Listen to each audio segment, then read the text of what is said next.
नमस्कार। मैं आपके साथ ज्योति निषाद। आज हम चर्चा करने जा रहे हैं एक ऐसी घोषणा की जो अगर जमीन पर पूरी तरह उतरेगी तो ग्रामीण भारत की तस्वीर और तकदीर दोनों बदल सकती है। जी हां, केंद्रीय गृह और सहकारिता मंत्री अमित शाह ने रोहतक के सबार मिल्क प्लांट में सहकारिता आंदोलन को लेकर एक बड़ा ऐलान किया है। उन्होंने कहा कि वर्ष 2029 से पहले देश के हर पंचायत स्तर पर सहकारी समितियों का गठन किया जाएगा और सरकार का लक्ष्य है कि 75,000 नई डेयरी समितियों की स्थापना करना। अमित शाह का दावा है कि सहकारिता सिर्फ आर्थिक व्यवस्था नहीं बल्कि सामाजिक जुड़ाव और आत्मनिर्भरता का सबसे बड़ा मजबूत माध्यम है। साथ ही उन्होंने कहा कि ये आंदोलन किसानों, पशुपालकों और ग्रामीण भारत के लिए नई क्रांति को लेकर आया है। एक ऐसी क्रांति जो गांवों में नए अवसर, नई आय और नई उम्मीदें जगाने का वादा करती है। लेकिन इस घोषणा के साथ कई अहम सवाल भी खड़े हो रहे हैं कि क्या वास्तव में ये नई डेयरी क्रांति किसानों तक पहुंचेगी या ये सिर्फ भाषणों तक सीमित रह जाएगी। क्या 75,000 नई समितियों की स्थापना व्यवहारिक है या सिर्फ एक चुनावी सपना। क्या इससे छोटे किसानों को मजबूती मिलेगी या सहकारिता की बागडोर फिर कुछ बड़े उद्योग को हाथों में दे दी जाएगी।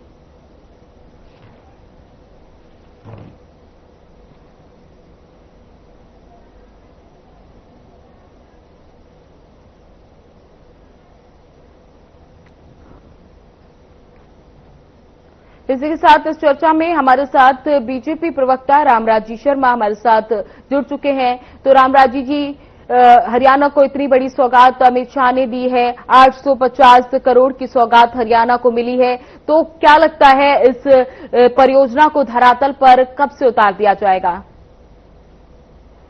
देखो, मैं आपको बताना चाहूंगा, कल हमारे चाणक्य सरदार पटेल जी के बाद में सबसे मजबूत गृह मंत्री के रूप में जाने जाने वाले लोह पुरुष के नाम से विख्यात, जिन्होंने धारा 370 और 35 से जम्मू कश्मीर से हटाने में वक्फ बोर्ड संशोधन बिल जो एक कानून बन गया है उसमें उसको बनाने में अहम भूमिका रही है। कल हरियाणा दौरा था तो वो करीब 825 करोड़ से ऊपर की सौगात दे गए हैं। 19 प्रोजेक्ट का शिलान्यास उद्घाटन हुआ है और रोहतक में 350 करोड़ रुपए की लागत से आईएमपी रोहतक में तैयार हुए साबर डेयरी का उन्होंने संयंत्र का उद्घाटन किया, जो हमारे हिंदुस्तान में सबसे बड़ा डेयरी प्लांट है और इससे एनसीआर, न केवल एनसीआर बल्कि पूरे हरियाणा में भी इसका लाभ होगा। और जो हमारी सहकारी समितियां हैं, हमारे जो किसान भाई हैं, हमारे जो पशुपालन में हमारे भाई हैं, जो हमारी बहनें हैं, सबको इसका आर्थिक दृष्टि से बहुत मजबूत करेगा और ये भारत को विकसित राष्ट्र बनाने में, हरियाणा को विकसित राज्य बनाने में मील का पत्थर साबित होगा। और ये हमारे जो स्वदेशी उत्पाद हैं, हमारे जो उत्पाद हैं, इनसे भारत आत्मनिर्भर बनेगा। और ये जिस तरह से माननीय गृह मंत्री जी ने कल कहा, भाई कांग्रेस पार्टी ने खादी की तरफ ध्यान नहीं दिया। अगर कांग्रेस पार्टी खादी की तरफ ध्यान देती तो बेरोजगारी नहीं होती। और ये भी साफ साफ जाहिर है कि खादी की तरफ विशेष ध्यान दिया जा रहा है। और पहले मैं बताऊं, खादी का टर्नओवर कांग्रेस में लगभग 54-53 साल इनका शासन रहा है। उस टाइम में 54-53 साल में 33,000 करोड़ इसका टर्नओवर था और मात्र 10-11 साल में 1,70,000 करोड़ तक ये टर्नओवर पहुंच गया है। इससे ये साफ साफ जाहिर होता है हमारी सरकार खादी की तरफ कितना ध्यान दे रही है। और आगे जिस तरह से इसके ऊपर जोर देने के लिए माननीय गृह मंत्री जी ने कहा है और हमारे मुख्यमंत्री जी भी जिस तरह से जनता की सेवा में समर्पित है, माननीय मुख्यमंत्री जी की उन्होंने तारीफ भी की उन्होंने ये भी तारीफ की, भाई नायब सैनी जी की अगुवाई में हरियाणा बहुत आगे बढ़ रहा है। और उन्होंने कहा बिना खर्ची बिना पर्ची के जिस तरह से हरियाणा के बेरोजगार भाइयों को, हरियाणा के युवाओं को नौकरी मिल रही है, वो भी बिना खर्ची बिना पर्ची के मेरिट का आधार पर ये अपना अपने उदाहरण है। और उन्होंने इनके मुख्यमंत्री जी के 1 साल पूरा, जो इनका दूसरा कार्यकाल है, लगभग 1 साल पूरा होने जा रहा है, इसकी भी उन्होंने बधाई दी, उनके सिर पर हाथ रखा और उनको अपना आशीर्वाद दिया। इससे ये साफ साफ जाहिर होता है कि हमारी सरकार बहुत अच्छा काम कर रही है और जनता की सेवा में समर्पित है। और इसीलिए केंद्र में हमारी तीसरी बार सरकार बनी। विश्व के सबसे लोकप्रिय और ताकतवर प्रधानमंत्री आदरणीय नरेंद्र मोदी जी हमारे प्रधानमंत्री बने और हमारे लोक पुरुष, हमारे प्रांत के बहुत मजबूत गृह मंत्री जो सरदार पटेल जी के बाद में गृह मंत्री के रूप में जाने जाते हैं, आदरणीय अमित शाह जी हमारे सहकारिता मंत्री भी बने और हमारे गृह मंत्री बने। और डॉक्टर नायब सिंह सैनी जी हमारे दूसरी बार मुख्यमंत्री बने, तीसरी बार हमारी सरकार बनी। छोटी सरकार भी हमारी बनी क्योंकि हम जनता की सेवा में समर्पित हैं। और जिस तरह से कांग्रेस के टाइम में क्या होता था आपने सबको पता है। और अवैध क्रांति 2 के तहत देश भर में 75,000 से अधिक डेयरी समितियों की स्थापना कर 40,000 डेयरी सहकारी संस्थाओं को मजबूत किया जा रहा है। 2029 तक देश की प्रत्येक पंचायत में सहकारी समितियों की स्थापना कर सहकारिता आंदोलन से जोड़ा जाएगा। भारत में डेयरी क्षेत्र में 11 वर्षों में 70% विकास दर के साथ में हमारा देश आगे बढ़ रहा है, हमारा देश तरक्की कर रहा है। 2014 की तुलना में डेयरी क्षेत्र में 86% से बढ़कर 120% तक पहुंच गया है।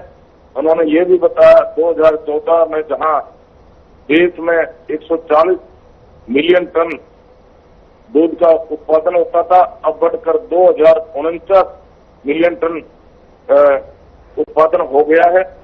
और आप दिल्ली वाले और अन्य प्रदेशों वाले, जैसे हरियाणा में कहावत थी, हरा भरा हरियाणा जहाँ दूध दही का खाना, हरियाणा की छाछ पियेंगे, हरियाणा की दही खाएंगे। और जो दूध से प्रोडक्ट हैं, मिठाइयां बनती हैं, उनका आनंद लेंगे। ये हमारे लिए गौरव की बात है। और इस बात के लिए मैं माननीय गृह मंत्री जी को, माननीय सहकारिता, केंद्रीय सहकारिता मंत्री जी को इस बात का आभार प्रकट करता हूं। उन्होंने जी रामराज जी, आप बने रहे, आपके पास दोबारा लौटेंगे। साथ ही हमारे साथ कांग्रेस प्रवक्ता विजेंद्र खोखर जी भी हमारे साथ जुड़ चुके हैं। तो विजेंद्र जी, जैसा कि कल अमित शाह ने हरियाणा को सौगात दी है, 850 करोड़ की सौगात हरियाणा वासियों को दी है। इसमें कहा गया है कि 75,000 समितियां बनाई जाएंगी। तो क्या लगता है जो लक्ष्य बीजेपी द्वारा रखा जा रहा है उसको पूरा किया जाएगा धरातल पर? ज्योति जी, पहले आपके सभी दर्शकों को और आपको मेरा नमस्कार, और भाई रामराज जी शर्मा जी को भी मेरा नमस्कार। ज्योति जी, आपका अच्छा सवाल है। भाई कल हमारे गृह मंत्री जी आए हुए थे, उन्होंने डेयरी के लिए जो घोषणा कहूंगा मैं, 11 साल होने को है बीजेपी की सरकार को, घोषणाओं के सिवाय कोई हरियाणा प्रदेश में और देश में कोई घोषणाओं के सिवा कोई काम नहीं हुआ। जो भी इलेक्शन होते हैं उसमें बड़े बड़े वायदे करते हैं। मैं तो कहता हूं सरकार कोई भी पार्टी हो, इलेक्शन से पहले अगर झूठे वायदे करती है और वो वायदे पूरे नहीं करती तो उसके ऊपर एफआईआर दर्ज करके उसको जेल में डालने का काम सुप्रीम कोर्ट, हाई कोर्ट द्वारा किया जाए। इस तरह के प्रलोभन देकर जनता के साथ विश्वासघात करना बीजेपी का, मैं बता दूं फुल फॉर्म, बड़ी झूठी पार्टी। बीजेपी का फुल फॉर्म ये बता दूं मैं, बड़ी झूठी पार्टी है। इन्होंने हमारे 18 साल से 60 साल की महिलाओं को, सभी महिलाओं को ये घोषणा पत्र में दिखा दे। मेरी जो भी मैं सवाल करूंगा, मेरे सवालों का जवाब ले लेना ज्योति जी। जो मैं आरोप लगाऊंगा वो सही है या गलत है, ये भी मेरे भाई से सवालों का जवाब पूछ लेना। इन्होंने कहा था 18 से 60 साल की सभी महिलाओं को 2100 रुपये महीना देंगे। आज वो 1 लाख पे किया था, फिर दबाव डाला तो वो शायद 1,30,000 1.5 लाख तक इन्होंने किया है। उसमें कुछ 16,000 के करीब हमारी महिला, ये महिलाओं के साथ धोखा है। आज 10 साल का कार्यकाल चौधरी भूपेंद्र सिंह हुड्डा जी के शासनकाल में कांग्रेस पार्टी का रहा, जिसमें हरियाणा नंबर 1 रोजगार में रहा, हरियाणा नंबर 1 प्रति व्यक्ति आय में रहा, हरियाणा नंबर 1 खेलों में रहा। हमारी सरकार रहते हुए हमने खिलाड़ियों को डीएसपी तक के पद दिए, इन्होंने सिपाही भी लगाने का काम खिलाड़ियों को नहीं किया। ये खिलाड़ियों का इन्होंने गुजरात के अहमदाबाद में खेल राजधानी बनाने का काम किया, जो कि एक भी मेडल में कॉमनवेल्थ गेम खेलों में एक भी मेडल नहीं गुजरात का, फिर भी ये गुजरात के अहमदाबाद में खेल राजधानी बना रही है। शर्मसार की बात है ये। मेरे भाई प्रवक्ता हरियाणा जोड़ते हुए हरियाणा की भी आवाज नहीं उठा सकते, सिर्फ बीजेपी की आवाज उठाएंगे। हरियाणा की आवाज उठाने का दम नहीं है, क्योंकि सारी की सारी पार्टी झूठ बोलने में माहिर है। इनको ट्रेनिंग दी जाती है। कहीं भी आजादी में कोई भी शहीद हुआ हो बीजेपी पार्टी का, तो मेरे को उनका नाम बताएं। किसी ने भी शहादत दी हो देश को आजाद करने, लेकिन ये सिर्फ जात पात के लड़ा देंगे, धर्म के नाम पे लड़ा देंगे, ईवीएम के माध्यम से वोट चोरी कर लेंगे। वोट चोरी का आरोप आज देश में प्रमाण के साथ दे दिया है राहुल गांधी जी ने। हर तरह से ये इन्होंने सत्ता चोरी की है, वोट चोरी तो की है, इन्होंने सत्ता भी चोरी की है हरियाणा में। क्योंकि इनके खुद पार्टी के, मेरे पास मैसेज पड़े, इनकी पार्टी के नेताओं ने खुद इनके व्हाट्सएप पे मैसेज आए कि खोखर साहब आपकी कांग्रेस पार्टी की सरकार बन रही है। इनका खुद मैसेज इलेक्शन से पहले मैं दिखा दूंगा। रामदास शर्मा भाई को खुद मान रही थी कि हरियाणा में कांग्रेस पार्टी सरकार बनी है। इन्होंने सत्ता चोरी की, वोट चोरी करके, और इनके प्रमाण भी आने लगे हैं। जिस प्रकार से हमारे गुवाहाटी के अंदर 12 लाखों में सरपंच को मिली, अब ब्रजेंद्र सिंह का मामला 8 तारीख को आ जाएगा। उसके बाद मैं बता दूं, इनका ताजा उदाहरण मेरे भाई के पास आंकड़े तो होते नहीं। इनके मोहनलाल बड़ौली जी प्रदेश अध्यक्ष, उन्होंने आशीर्वाद दिया था पानीपत की चेयरपर्सन का, वो नकली प्रमाण पत्र मिले उनके, कल एफआईआर दर्ज होगी उनके खिलाफ। ये इस तरह से सत्ता हथियाने का काम करते हैं, डुप्लीकेट कागज बनवा लेते हैं। इनके राज में कुछ नहीं होता, सिर्फ विकास हुआ है। सुन लो रामराज शर्मा जी भाई, विकास हुआ है बीजेपी के चंद नेताओं का विकास हुआ है। हरियाणा बेरोजगारी में नंबर 1, हरियाणा लूट खसोट डकैती में नंबर 1, लॉ एंड ऑर्डर बिल्कुल 0 है हरियाणा प्रदेश की। आज हमारी बहन बेटियां बिल्कुल सुरक्षित महसूस कर रही हैं। बड़े बुजुर्गों का मान सम्मान इन्होंने उनके साथ विश्वासघात किया। 1 रुपया 1 साल होने को 1 रुपया पेंशन नहीं बढ़ाई हमारे बुजुर्गों की। इन्होंने पेंशन बढ़ाने का भी, हमारे बुजुर्गों का भी अपमान करने का काम किया है। बहन बेटियों का बेरोजगारी में हरियाणा को नंबर 1 बना दिया। कभी डी ग्रुप की वैकेंसी सी ग्रुप में चली जाती है, कभी सी ग्रुप की वैकेंसी डी ग्रुप में। कुछ नहीं, सिर्फ और सिर्फ घोषणाओं की सरकार है। आज तक एक भी काम अच्छा नहीं किया। कहा इनका अपना ही नहीं, इनकी कोई भी निकाल लो। इनके बड़े नेता अडानी अंबानी की सरकार चल रही है, आरएसएस की सरकार चल रही है, इनके नेताओं की सरकार चल रही है, जनता की सरकार नहीं है। जनता ने इनको 5 साल पहले नकार दिया था, इसलिए इन्होंने मनोहर लाल खट्टर जी को बीच में ही मुख्यमंत्री से हटाना पड़ा।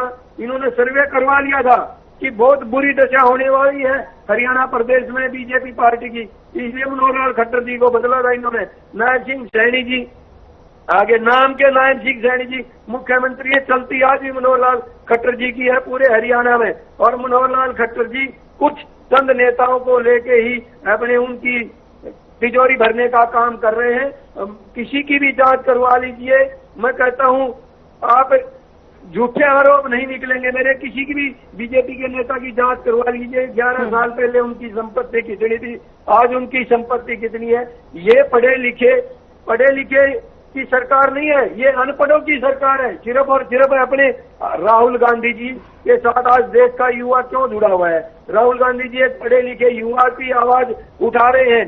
चाहे वो आज बिहार के अंदर मुद्दा उठ रहा है, आज उत्तराखंड के अंदर मुद्दा उठ रहा है, आज आपने देखा जम्मू कश्मीर के अंदर, लद्दाख के अंदर जिस प्रकार से इनका कार्यालय क्यों फूका गया, वहां पे युवाओं ने क्यों जलाया इनका कार्यालय। इसका मतलब इन्होंने रोजगार देना नहीं है, इन्होंने सिर्फ अपने पूंजीपतियों के घर भरने का काम बीजेपी पार्टी ने किया है।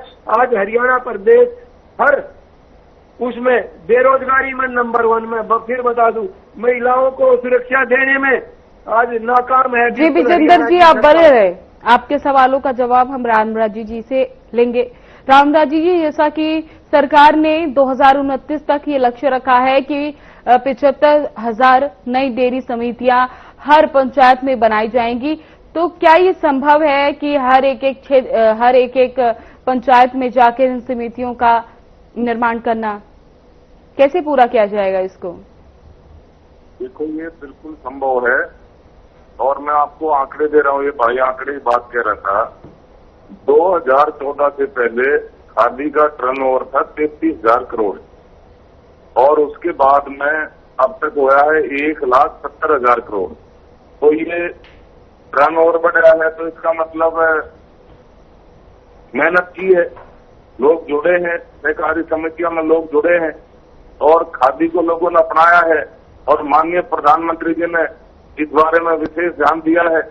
हमारी सरकार विशेष ध्यान दे रही है और हमारी बहनों को भी जोड़ रही है और हमारे युवाओं को जोड़ रही है, हमारे ग्रामीण अंचल में ज्यादा से ज्यादा लोगों को जोड़ रही है। तो सहकारी समितियों से बहुत लाभ होता है और हमारी सरकार विशेष ध्यान दे रही है। इनने तो कोई ध्यान ही नहीं दिया। अब इनका राहुल गांधी, हमारे तो सारे नेता खादी के प्रोडक्ट अपनाते हैं और खादी पहनते हैं। माननीय प्रधानमंत्री जी भी खादी से बने वस्त्र धारण करते हैं, माननीय गृह मंत्री जी भी, माननीय मुख्यमंत्री जी भी। और इनके राहुल बाबा तो टी शर्ट और पैंट पहनते हैं। खादी का पता ही नहीं उन्होंने खादी भी है या नहीं है। खादी खाने की चीज है, पीने की चीज है, खादी क्या होती है उनको पता ही नहीं। और जिस तरह से इन्होंने बताया महिलाओं के बारे में, इन्होंने कहा महिलाओं के लिए जो हमारी सरकार ने किया आज तक किसी ने किया ही नहीं। लाडो लक्ष्मी योजना मैंने बताया आपको, ये लाडो लक्ष्मी योजना मैं आंकड़े दे के बता रहा हूँ, ये आंकड़ों की बात कर रहे थे। उसका योजना का नाम है दीनदयाल लाडो लक्ष्मी योजना।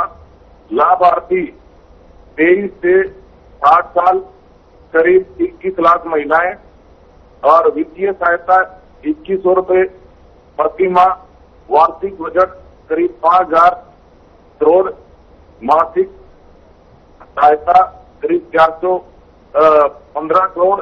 पहले चरण में 14,14,621 विवाहित हमारी बहनें, 2,82,635 अविवाहित हमारी अनमैरिड बहनें, उनका पंजीकरण आवेदन हुआ है और दीनदयाल लाडो लक्ष्मी ऐप में वो अप्लाई कर सकती हैं। और इससे पहले भी मैंने आपको बताया, और बीमा सखी योजना हम लेकर आए, गौम दीदी योजना हम लेकर आए और 3 तलाक जो मुस्लिम बहनों के लिए कष्ट था वो हमारी सरकार ने किया। 33% आरक्षण हमारी बहनों के लिए, हमारी मातृशक्ति के लिए हमारी सरकार ने किया। और इन्होंने क्या किया? इन्होंने सिवाय हमारी बहनों के शोषण का और कुछ किया ही नहीं। इनका जो कांग्रेस का नेता था, उस टाइम में कांग्रेस का पार्टी प्रेसिडेंट था, तंदूर कांड, तंदूर में हमारी बहन को जला दिया था, जिस तरह से भून दिया था, इनको याद होगा। और जिस तरह से इनके एमपी में निर्वाणा गेस्ट हाउस कांड, और इनके टाइम में वहां पे मिर्जपुर में हमारी एक बहन को, हमारी दलित की बेटी को जिंदा जला दिया था, इनको वो चीजें याद रखनी चाहिए। ये तो इनके मुंह से हमारी बहनों के बारे में कहना शोभा नहीं देता। और गांव में आप जाइए, हर ग्रामीण महिला, शहर में जाइए, हमारी बहनें एक ही बात कहती हैं, ना तो ये दीनदयाल लाडो लक्ष्मी योजना शुरू होने से, भाई आप मंत्री जी के बारे में क्या कहना चाह रहे हो? वो कहते हैं भाई यो हमारा नायब भाई है, हमारा भाई है, हमारा मुख्यमंत्री, यू हमारी कोतली लेकर आया था और यू हमारे 2100 रुपये भी न पहुंचा होगा। और भाई हम तो अपने भाई के उज्जवल भविष्य, उत्तम स्वास्थ्य, दीर्घायु की कामना करते हैं। और रानी लक्ष्मीबाई, झांसी की रानी की तरह हम अपने भाई के साथ खड़े हैं। और 13.5 साल तक चौधरी बदलनाथ हरियाणा का मुख्यमंत्री रहा था। 20-25 साल तो हमारे भाई का मुख्यमंत्री डिगन कौन था, बाकी परमात्मा जाने। तो इससे ये साफ साफ जाहिर होता है हमारी बहनों के लिए हमारे मुख्यमंत्री जी ने बहुत काम किया, हमारी सरकार बहुत काम कर रही है। और दूसरा, ये पहले किसानों को भी बरगला देते थे, किसानों को ये जिस तरह से बहका देते थे। आज किसान हमारे साथ है, आज किसान वर्ग, आज व्यापारी वर्ग आज युवा हमारे साथ है। जिस तरह से माननीय गृह मंत्री जी ने कल तारीफ करी हमारी नौकरियों में पारदर्शी योजना की, उन्होंने कहा कि आज हरियाणा की जो नौकरियां मेरिट का आधार पर बिना खर्ची बिना पर्ची के डॉक्टर नायब सिंह सैनी सरकार दे रही है।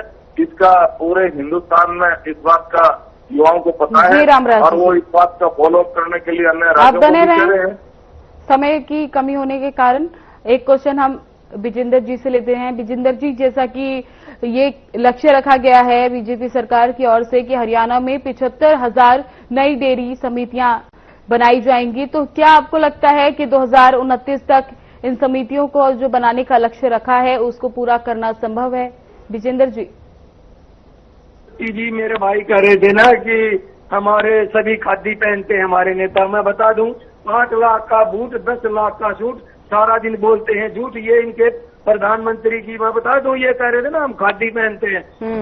देख लेना कितने 5 लाख का बूट 10 लाख का सूट पहनते हैं। और ज्योति जी आपने सवाल किया कि ये डेयरी का 75,000, बिल्कुल झूठ। इनकी सिर्फ सारी घोषणा झूठी, एक बात भी साची ना, माँ की सुबी झूठी, कहा जाए ये बात तेरी अच्छी ना।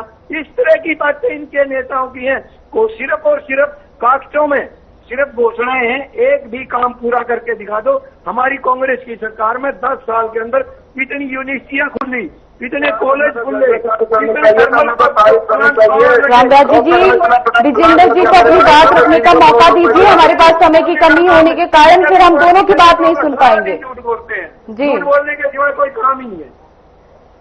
विजेंद्र जी, आप कह रहे हैं कि ये झूठ बोल रही है बीजेपी, तो अब जब बीजेपी किसानों के लिए या छोटे उद्योग कारोबारियों के लिए कुछ काम कर रही है तो उस चीज से कांग्रेस को भी दिक्कत हो रही है। मैं ज्योति जी मैं आपको बताता हूँ, कल भी किसान गरोंडा के अंदर अपना कांटा लेकर आए थे, नेट वाला कांटा था, हर उसमें बोरी में 5, ये देखिए 5-5 किलो 1 किलो कम मिला है उसमें। खुद उन्होंने सेक्रेटरी को फोन किया है। ज्योति जी बिल्कुल झूठ है। किसान आज लूटा जा रहा है, हर मंडियों में लूटा जा रहा है किसान। उसकी फसल की एमएसपी, कोई भी फसल एमएसपी पे नहीं खरीदी जाती। आज किसान भी व्यापारी भी सब सड़कों पर है, धरने प्रदर्शन 11 साल हो गए, कोई किसान की सुनवाई इनके द्वारा नहीं हो रही, इनकी खरीद नहीं कर रहे। अब भी बाजरे की किसान किसी भी मंडी में जाकर देख लो, हमारी कांग्रेस पार्टी कल भी कांग्रेस पार्टी के मंडियों में थी और कल फिर चौधरी भूपेंद्र सिंह हुड्डा जी पानीपत भी आ रहे हैं, गरोंडा भी आ रहे हैं, करनाल भी आ रहे हैं मंडियों का जायजा लेने के लिए। क्योंकि किसान के साथ इन्होंने क्या किया, 5 किलो का कम कर दिया, रेट ज्यादा कर दिया खाद का कट्टा। इनकी सरकार में सिर्फ और सिर्फ ठेके में दारू तो खत्म होती नहीं, लेकिन जब भी किसान को खाद की जरूरत पड़ती है 6 महीने में 4 महीने में खाद नहीं मिलता, डंडे मिलते हैं हमारे किसानों को। झूठी सरकार है बिल्कुल। अपने सिर्फ अपनी चंद जो अपने पूंजीपति उनको घर भरने का काम कर रही है। किसान आज बिल्कुल आत्महत्या करने पर मजबूर है। देखिए ना आप, फ्लड के अंदर कितना किसान का नुकसान हुआ है। सरकार ने 5 करोड़ रुपए, अरे 5 करोड़ रुपए क्या होता है भाई सरकार के लिए। युवा गुजरात के अंदर तो 32,000 करोड़ रुपए हुआ, 36,000 करोड़ रुपए बिहार के अंदर चुनाव है, वहाँ तो 32,000 36,000 करोड़ की घोषणाएं हो रही हैं और यहाँ कितने 5-5 करोड़ की घोषणाएं हो रही देने की।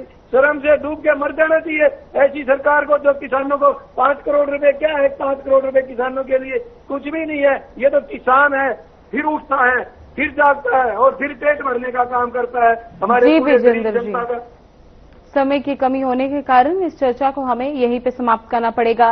विजेंद्र जी, आपका बहुत बहुत धन्यवाद। रामराजी जी, आपका भी बहुत बहुत धन्यवाद। जैसा कि आपने देखा, कल अमित शाह ने हरियाणा में आकर हरियाणा वासियों को 850 करोड़ की सौगातें दी हैं। इस दौरान 75,000 नई डेयरियों समितियों का जो लक्ष्य हरियाणा में रखा गया है कि हर पंचायत में 75,000 नई डेयरी समितियां बनाएगी, जिससे कि दुग्ध उत्पादन और किसानों को सीधा लाभ मिलेगा। तो फिलहाल आज की इस चर्चा में बस इतना ही। बने रहे हमारे साथ। नमस्कार।